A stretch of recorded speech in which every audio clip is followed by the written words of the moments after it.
Hey everybody, this is Brian, and before we get to the show, for the first time ever, I need to preempt the show just to admit and say I was a bit of an idiot today, and in my early morning, still waiting for coffee to kick in, kept calling the mainframe the database. So, yeah, every time you hear me talking about the database, I was really talking about mainframe. Anyhow, on with the show. It's time for Pure Performance.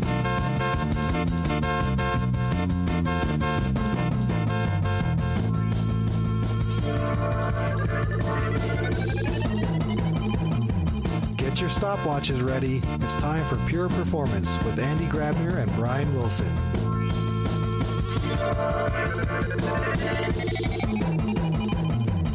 Hello and welcome to another exciting episode of Pure Performance. That's right, I did say exciting again. I think last podcast, Andy, I was a little downtrodden, even though it was a very fun recording. I was like, hello, welcome to another. I was very reserved.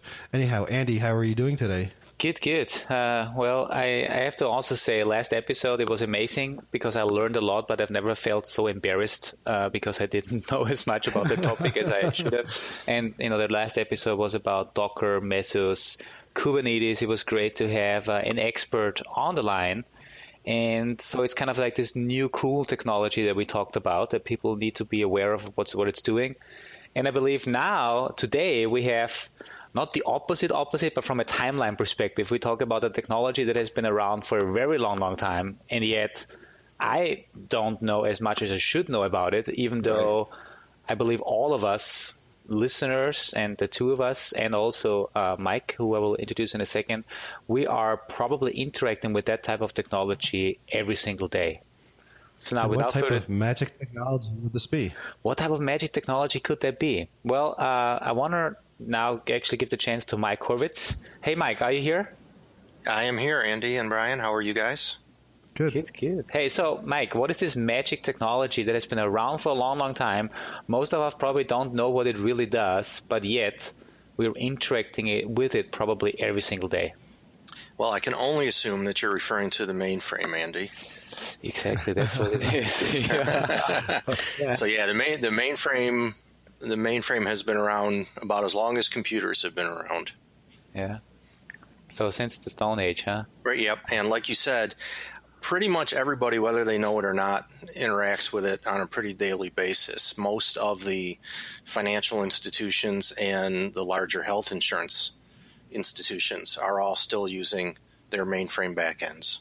Mm-hmm. So since how long have you been working in that field? Because I assume you've been working there for quite a bit. Yeah, so I originally started on the mainframe back in 1985. Wow. And then around 1990 or so, I started making the shift to what is known as the distributed world. I did both for about 10 years. Then I did purely distributed for about another 10 or 15 years. And then about 5 years ago, I joined my current project, which is a blend of both the distributed and the mainframe world. Cool. So you basically started with mainframe when I just left kindergarten. That's awesome. Yeah, well, we have to give some time reference here. Right, yeah. Right. Yeah. I'm a seasoned veteran. Yeah. And I wanted to know, are they still... They're still manufactured, right? It's not like everyone's still running like a dusty old thing. No, that's correct. And there are updates constantly being made. Just kind of setting the level for everybody that this is still... the hardware is being updated. The software is constantly being updated, both the operating system and, for lack of a better term, the adapters that allow the distributed world to interface. Because that's really where... once TCP/IP became ubiquitous, especially on the mainframe, that opened up the ability to have the distributed world through either a mobile front end or a web front end interact with the mainframe back end. And there's a variety of adapters and transaction managers that allow, a phone, for example, to eventually get to a DB2 database on the mainframe. Cool. Hey, now, so for people like me that, were born after the whole thing really kicked off. And I interact with Mainframe through our customer base a little bit. But could you fill us in, and especially the audience, on some of the main terminology, some of the terms that we should know about? Just to give us all background information. Yeah, so in general, there are two ways that mainframes process data. One is via batch processing, and those are jobs. Think of those, like a cron job or a scheduled job on a Windows machine, where they run in the background generally. They run a lot of times in the evening or overnight, and they do what you would think of as batch type processing. But the real guts of it is the interactive processing that mainframes do on a 24/7 basis. And the two main systems, I guess you could say, are what's known as KICS, which is the Customer Information Control System, and IMS, which is the Information Management System. And those are two different ways of doing interactive technologies for mainframes. And in the old days, you used to have what were called green screens. So you'll still hear people talk about green screens. And that was the old green and black and yellow, 40 by 24, 80 by 24 entry screens. And for the old school guys, you watch some of them and they can manipulate those things like magic. They don't even use a mouse. But for a lot of younger people, both developers and users, everybody wanted the fancy web front ends, or like I was saying earlier, the mobile front ends. So now what you've got are those front ends, and they communicate to these existing CICS and to these existing IMS backends. So that legacy code on the back end hasn't changed. But they've taken what used to be that green screen entry screen and converted it to an API. So you use web services to interact via that API now. There are also a series, as I was saying, IBM has come out with a series of adapter technologies. A very common one is CTG, which is the CICS Transaction Gateway. And that does exactly what you would think it does. It's a gateway that lets WebSphere, for example, execute a CICS transaction through that gateway, and it routes it to the CICS region running on the mainframe, and it returns either synchronously or asynchronously a reply. The old school MQ is still there, so you can have a distributed application put a message on a queue, and WebSphere Message Broker will pick up that MQ message and hand it off to the KICS or the IMS backend, and it will behave just like that CTG or just like a regular web service. Hey, and so the development language on the backend, is that old COBOL, or is there anything else? The COBOL is still a really big one. Another very popular one is PL1 or PLI. Different people call it different things. And you will see a handful of assembler still being written, and again, for the same reasons you would expect on any other platform, speed. The other common language actually is C. So what people started doing initially, before IBM came out with some of these adapter technologies, is they would write C code to do the TCP/IP listening, and that would be the adapter that would then forward the calls to the COBOL or the PL1 legacy code that's running. You will also find a fair amount of Java now on the mainframe. Java is supported within CICS, but what you'll also find are, CTG, for example, is a JVM. So when IBM developed that tool, that is actually a Java virtual machine, completely written in Java. But the legacy code is still primarily COBOL or PL1. Okay. Okay. And go ahead, Brad. Thanks.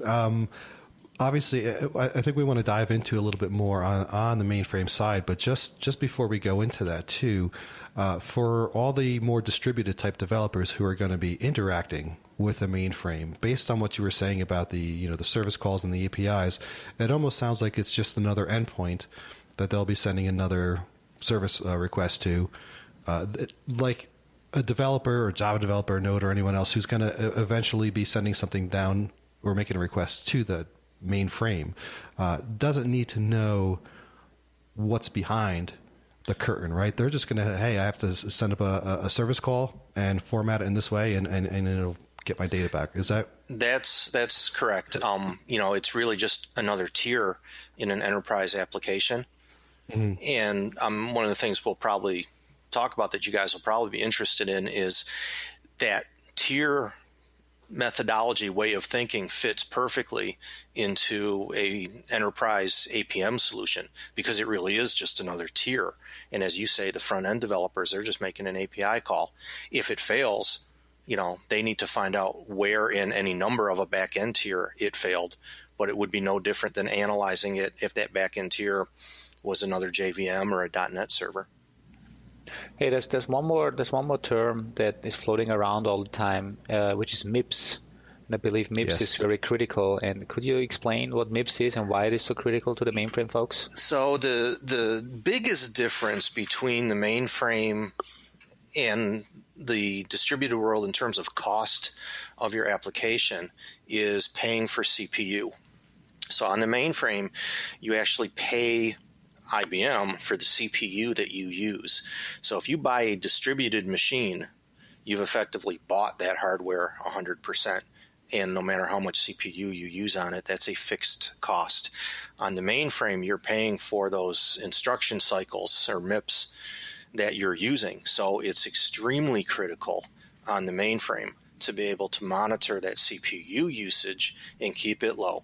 Not to say that application response time isn't important, but that's not, a hard monetary value that you would pay for MIPS. Mm-hmm. So understanding your MIPS usage and how it's impacted by, as Brian was just saying, a developer who makes a call into the mainframe now could affect that MIPS usage, both positively and negatively.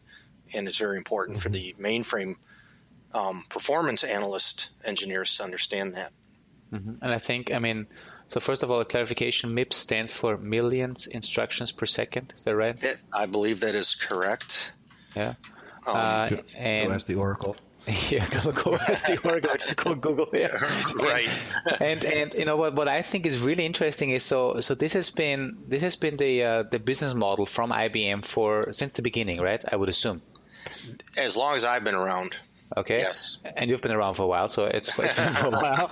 So now, if you think what's happening nowadays with infrastructure as a service, it's the same thing from the cloud providers, because they basically charge me per the resources that I consume. And even though if like Amazon EC2, if I obviously there it is like an EC2 instance, the different sizes. But if the next cool thing is serverless technology, which means, or like functions as a service, Lambda, and there I'm actually getting charged exactly in the same way. How often do I execute code, and how long? This is we're basically going back to what IBM has came up with from a business perspective, from a business model years ago, decades ago. And I think what I like that you said earlier, and this is something that I've been trying, and Brian and we have been trying to educate people on, is performance engineering used to be about performance because you got your hardware and then you did whatever you could do with that hardware to squeeze out the best performance. And maybe that meant just, writing algorithms differently, doing something asynchronously, using more threads, more memory, whatever, to improve performance, response time. But now we need to think about not only response time, but also resource efficiency. And I believe this is something that is very important, obviously, for the mainframe world, but will become more and more important the more applications we are moving to these environments that run on a system where we get charged by CPU cycles, bytes sent over the network, bytes stored to disk, transactions made with the database. So I think, yeah. It's very similar model. It's kind of eerie. It is, and so we hopefully we're all smart enough to talk with the mainframe folks, because they've been going through this, and hopefully we can learn from them. So Mike, thanks for being on the call today and you're sharing. Welcome. So I think Brian, you wanted to kind of segue over now to some of the things we we do as performance engineers with the mainframe, what we should do. And Mike, you and I, and also Christian Schramm, one of our colleagues, we did a performance clinic a couple of weeks ago where you actually walked through some of the use cases that monitoring solutions actually help to solve, use cases that we provide. Can you tell us a little more about the main use cases? So what are the biggest problems that people run into, which then leads to high number of MIPS that we should optimize? Yeah, so the biggest thing that we've noticed is when these new front ends that I was referring to, when a change is made there, the impact that can potentially have on the back end is substantial. What we have found is that the actual mainframe back end tiers, that legacy code has been around so long and the testing is in place and the monitoring tools that have been in use there for years do a reasonably good to a very good job of letting the performance engineers know that, this particular DB2 call or this set of DB2 calls within a given CICS transaction took a certain amount of time and took a certain amount of resources. They have the tools to do that.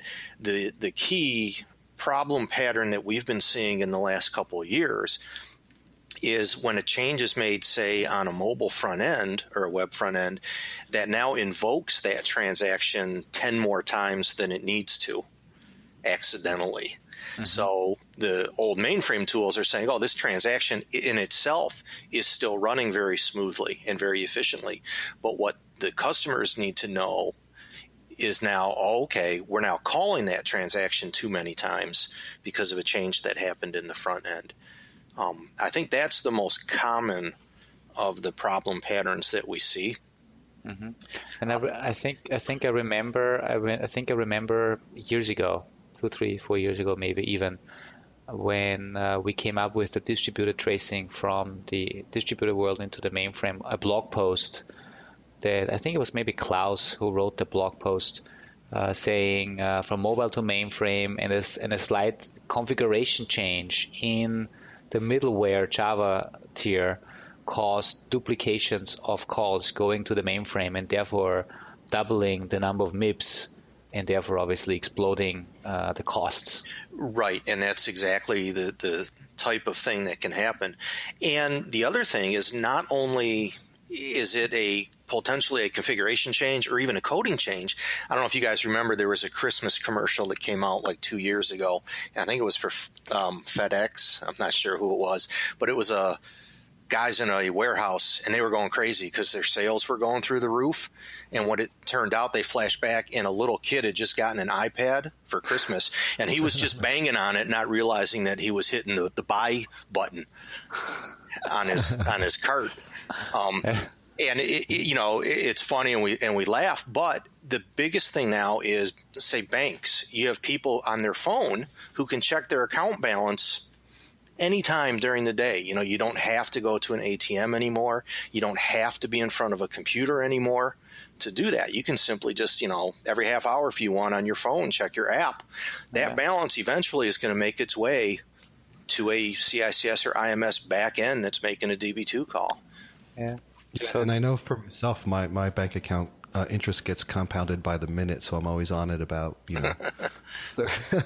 Andy, I know you had something there. I just wanted to just point out, Andy, and probably people who've been listening, hearing the same exact problem coming up in the mainframe, right? It's the chattiness or possibly N+1, the same issue that we typically see going to a database.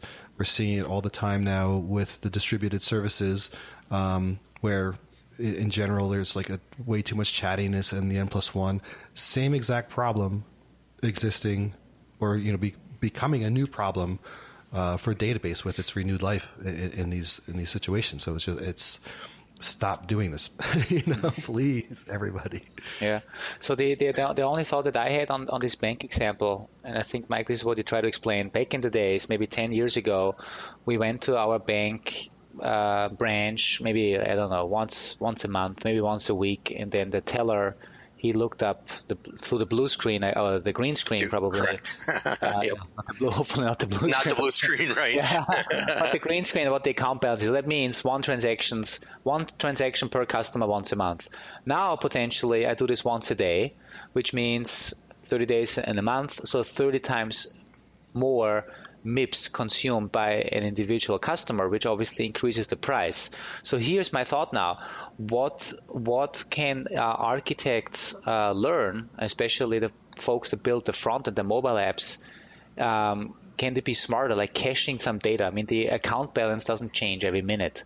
Right. Is there something in place already from IBM that actually says, well, we do not always have to go through the whole mainframe. If you want to query some type of data, we can put it into a cache and then invalidate the cache for you. Is there something like that already available? My assumption is that there is. It's been a little while since I've done pure mainframe application development. But as you say, it would certainly make sense for them to have it. And I have to believe that this is a problem pattern that's come up in the last 5, 6, 7 years. So the key there is knowing that there is a solution, recognizing that you have this problem, and then implementing that solution to verify that you fixed your problem. So as you guys know, there's all kinds of steps, not just finding that caching software to do it. Go ahead, Brad. Andy, I was going to ask, and I don't know if it's, I was going to change the subject a little bit, but in terms of, obviously these are all kind of problems you can see external to the database. A lot of calls coming in, you might see MIPS increasing on the database, but what happens when there is a slowdown within the database? What do databases have to, how is that triage, or how do people understand performance within the database itself? Yeah, there's usually a couple of steps on the mainframe. There's generally a DBA who's strictly in charge of monitoring the database performance on its own. And like I said earlier, there have been tools that are around forever for DB2 on the mainframe. The problem nowadays is not so much realizing that, DB2 is hung up or it's slow. What everybody wants to know now is, okay, what customers were impacted by this? So you've got this DB2 slowdown, which is in turn causing a CICS transaction to be slow, which is in turn calling who's ever invoking that CICS transaction from the non-mainframe world to be delayed in its response, and somewhere there's a user who's not happy. So there's a collection of tools and a collection of people. And the mainframe world is a lot more siloed. So the involvement tends to be several different people. You get a database guy, you'll get your CICS guy, you'll have a network guy, at least a distributed guy. And between the group of them, they have to triage that entire transaction. And so obviously this is a great use case for, let's say, modern APM tools that actually can really do full, correct end-to-end tracing. And if there's a slowdown on the DB2 side, can not only tell you that the DB2 statement is slow, but also who was actually originating, who is the originator of that call, and did this, maybe come because of a strange use case of the end user, or maybe because of a configuration change and a deployment change on the Java side that is now doing some very weird things, maybe bypassing a caching layer that used to be put in place to avoid this. But maybe I've seen this once, actually not too long ago, where the example that I brought earlier, the caching layer was implemented on the distributed side. So Java caching layer before going into the mainframe, but through a configuration change that was accidentally done, the caching layer was bypassed, and therefore the mainframe was pounded all the time, reading the same data, even though the data hardly ever changed, and that caused some huge issues. And then obviously people want to, like the marketing and sales people want to know, okay, which customers, as you said, are impacted, because you want to proactively reach out to them and apologize and say, sorry for the inconvenience, working on the issue, blah, blah, blah. Right, yep. And like you said, that's where a modern APM tool that can cover all of those tiers at the same time and in one common view is great. What we've seen is, people talk about war rooms, and a lot of times when these things come up, if you have the proper tooling, you don't need a war room. Your war room becomes the tool, instead of all of a sudden getting 10 people together in a room and a whiteboard, and then you get the blame game going also to some extent. And that's where the tooling is so important. And I think it's interesting, too, the idea of knowing who the person is. When I was living back in New Jersey, I did a lot of work with the financial institutions. And, what I had no idea about, you think about banking, right? And everyone thinks, oh, it's me going to my bank. But there's many layers of banking. Andy, Mike, you, all three of us, we're like pebbles in the banking world. If we came or went from a bank, it wouldn't really matter so much. But then there's this whole side of private banking, or the large income people, right? Or even just think about a bank CEO, the amount of money they're moving through, the amount of money they're making transfers with, and all this kind of things is astronomical.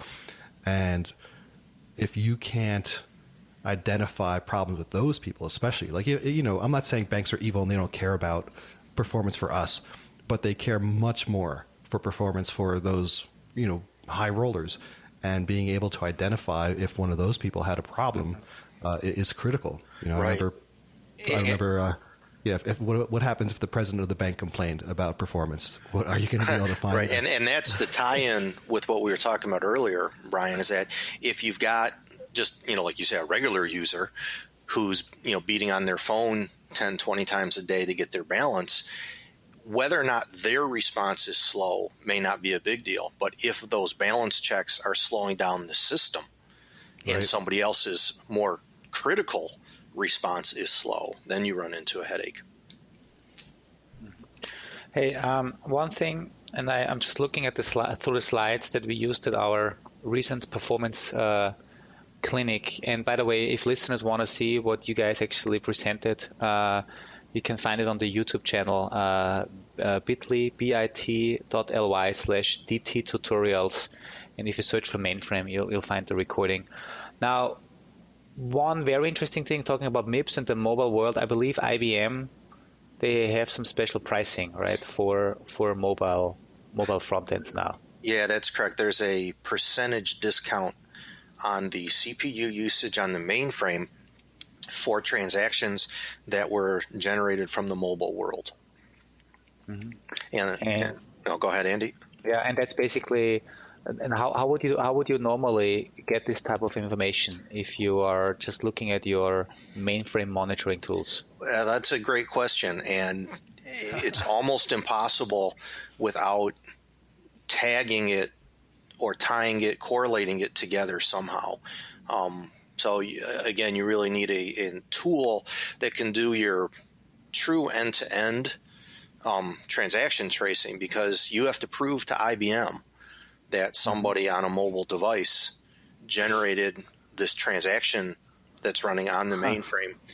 And through, there are ways, I would guess, in-house that people could do some type of, using the old IBM ARM technology, you could modify your source code to do some tagging and things like that. But the most effective way would be to find as you call it, a modern APM tool that could show you or create the input that IBM requires, that literally shows you, okay, these DB2 CPU cycles were generated from the mobile front end, or these CICS, because the way it works is you have to actually specify to IBM the product that was used on the back end. So there may in fact be different price breaks for IMS versus CICS versus DB2, or even straight Java WebSphere on ZOS.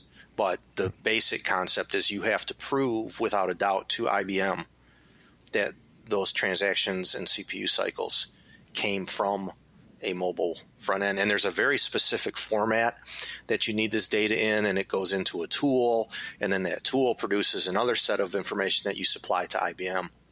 Okay. And the billing cycle is probably monthly, so do you have to do this monthly, on a monthly basis? Yeah, I know the reporting is hourly. Oh, okay. But so when you create the input data, it comes out hourly. But as far as the actual billing goes, my guess is that it's monthly. I haven't gotten involved too much in the billing aspect. For me, it's been more of a technical, okay, how does this report work? Yeah.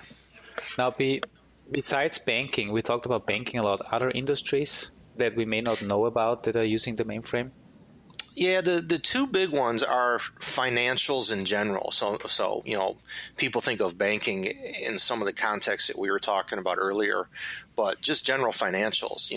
Credit card companies, for example, the health industry and insurance companies are also two very large ones. So generally, if you think about the industries that are servicing millions and millions and millions of people.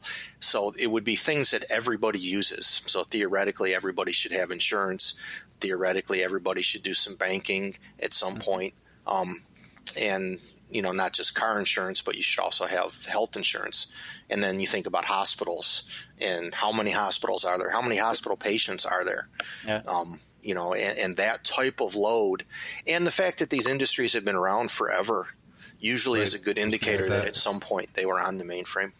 Mm-hmm. Is the travel industry, the airlines, still a lot on mainframe, or have they moved? Because there have been a lot of issues they've had with some kind of central systems. I didn't know lately. I didn't know if that was mainframe they were for the longest time.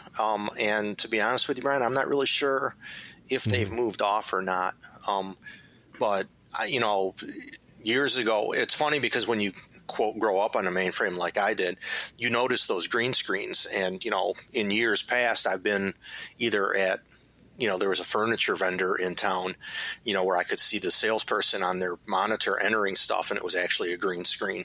And the old airlines, when you'd go to the gate to check in, those were actually the old green screens. So it's funny when you still see those. Mm-hmm. Hey, talking about, and actually maybe as a nice conclusion also to the whole session. Now I've been hearing when I went to school, and I went to school to learn software engineering in the 90s, and I heard about the mainframe. Yeah, we actually learned COBOL, but they said, learn COBOL, but it's going to go away anyway. So now 25 years later, we're still here. Any predictions on when this technology will really be replaced, or Nope. do you think my prediction is it won't be. So I teach some of the young guys who come out of school and join our company. I teach them sort of what we're talking about today, how to do APM in the mainframe world.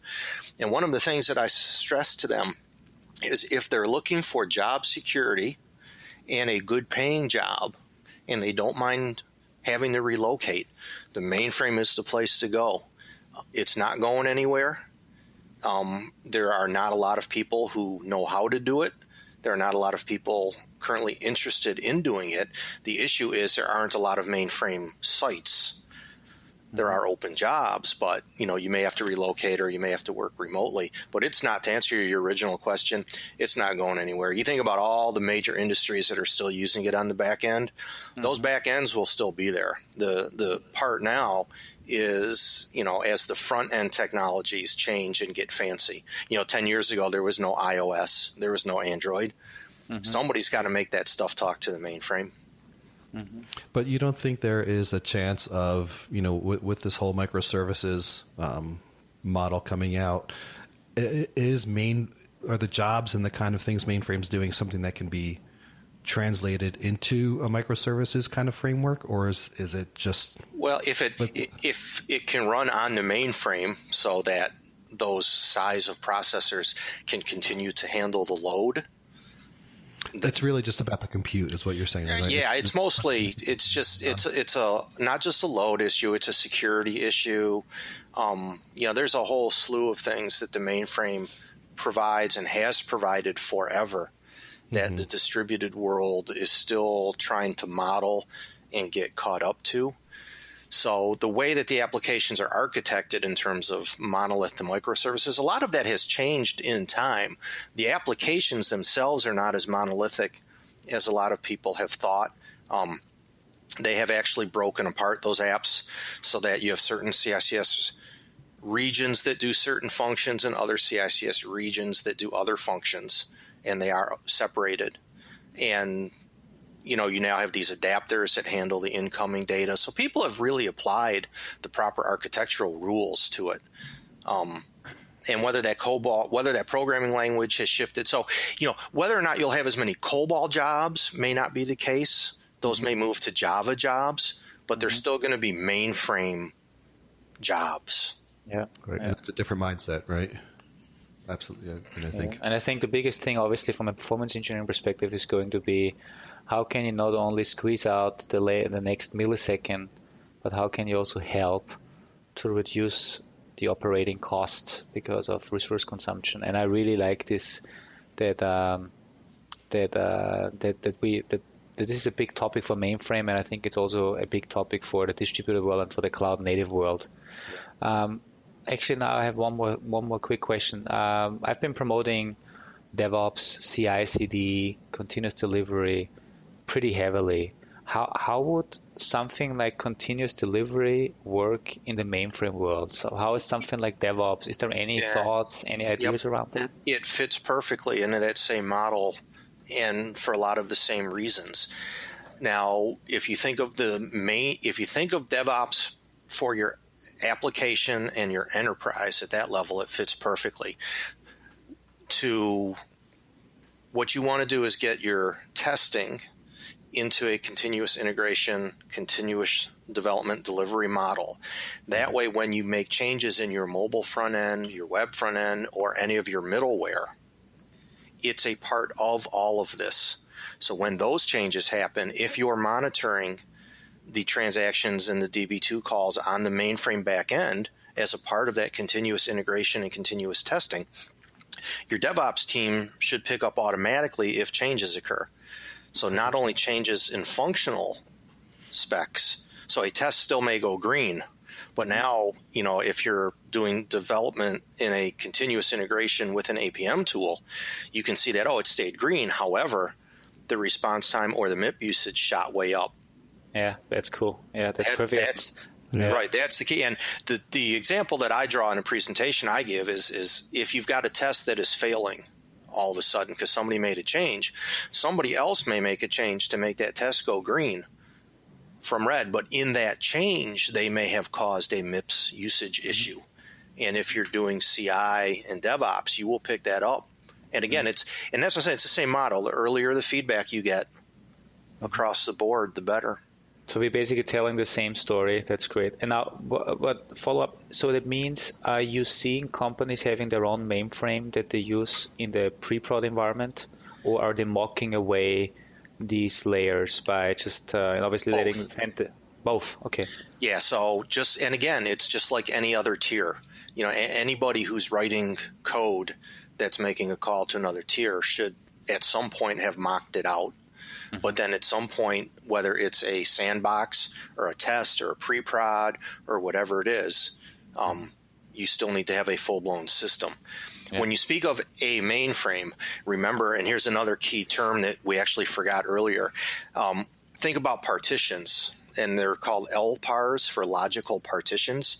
So a lot of sites will have a mainframe, but that singular mainframe can run 2, 3, 4, 5, 6 logical partitions, which are completely isolated from each other with the exception of the physical hardware.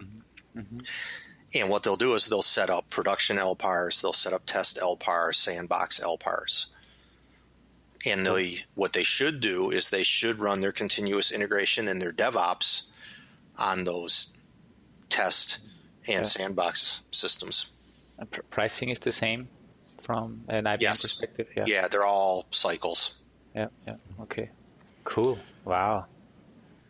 Brian. Yeah. Any other follow-up questions? Any last thoughts, final thoughts? No more questions, but yeah, definitely some thoughts. What I found fascinating is for every way that a mainframe is a unique and completely different beast than distributed, there's another way in which it's exactly the same. When we're talking about it's just another endpoint, you make your API interface, it's going to make calls back to the database, and you want to in the testing cycles, as you guys were just talking about at the end there, knowing how many requests are going to it, the monitoring of it and baking it into the CI/CD lifecycle, that all still applies just the same as everything else. But once you get onto the mainframe, that's when everything changes, and that's where that mainframe expertise comes in. But if you're just a developer on the outside of the mainframe, it's basically just another endpoint. You just need to have an understanding of what impacts the mainframe. Where on your distributed side, you want to have. You need to know that you're interacting with the mainframe because you want to be aware of how many calls you're making to it and how many MIPS you're costing it, right? So there is a little bit of a difference that you need to know about, but in many ways, it's more the same. And it's funny, Brian, because from the mainframe guy's perspective, that's the same way they think of the distributed world, except they think they were first. But, they're like everything the distributed world has done in the last 15, 20, 25 years basically has come from the mainframe world. It's just been done in the distributed world. Yeah, I just think it's important for developers out there to be aware of that, right? Because although it is just another endpoint, there are some other slightly different considerations to keep it in mind, especially in terms of that cost of computing, right? Because that's the biggest thing. That's the single biggest thing, right? I always say, it's like a guy making a call to a Java backend as opposed to a .NET backend. They're completely different in a lot of respects, but similar in some. But like you just said there at the end, the biggest difference on the mainframe is MIPS. Mm-hmm. Yeah. Cool. All right. Hey, Mike, thank you so much for sharing your experience, right? I mean, at the beginning, people don't know, but when we started recording, you weren't really sure if this is going to be the live recording that we do, and you were kind of a little scared, but I think this is an amazing session that we did. I learned a lot. Hopefully our listeners learned a lot as well, and I love the fact. I learned a lot too. Yeah, and I love the fact that we are... we're all trying to solve the same problems, making software more efficient in the end. And with efficiency, eventually also comes performance and happy users. That's what I was just going to say too, Andy, is the ultimate goal is to keep your users happy. Yeah, perfect. You mentioned before we started recording, you had a talk at CMG last year. Any other appearances that you may have? No, I don't have anything currently lined up. Most of mine have been with customers directly. I haven't gotten fully out into the conference cycle just yet. Well, then let this be a shout out to the conference people out there. Mike Horowitz, he has a lot of stuff to I'm available. Yeah, and we'll also get on our pages. We'll put a link up to the YouTube video that you all did to get that out there. Yeah, excellent. And are you a Twitter person that you would like to broadcast your handle to so people can follow you in all your wisdom? Or no, actually, Andy and I joke about this. As an old mainframe guy, I don't have any of that social media stuff. I rely on Andy. He'll get a hold of me. Excellent. Well, for our regular listeners or any... I am on LinkedIn. Okay, excellent. We'll put a thing up on there then for your LinkedIn. I'll find you on there. But also, if anyone wants to follow us, it's at pure_DT. You can contact us at pureperformance@dynatrace.com. Any show ideas, feedback, anything else, please contact us. You can follow me on Twitter at Emperor Wilson. And Andy, you are? At Grabner Andy. Andy with an I. That's right. Always very important. And I think I saw somebody address you as Andreas in an email the other day, and I chuckled internally. And speaking of that, right? I am Horowitz with one O.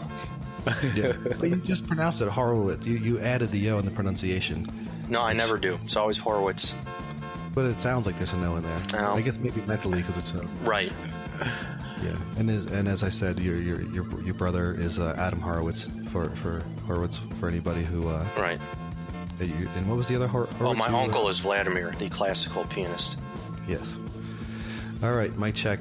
That's my Beastie Boy. I just gave it away, darn it. All right, anyway, thank you, everybody. Have a great rest of your day, depending on when you're listening to this. And see you next time, everybody. Goodbye. Bye. Take care. Bye-bye.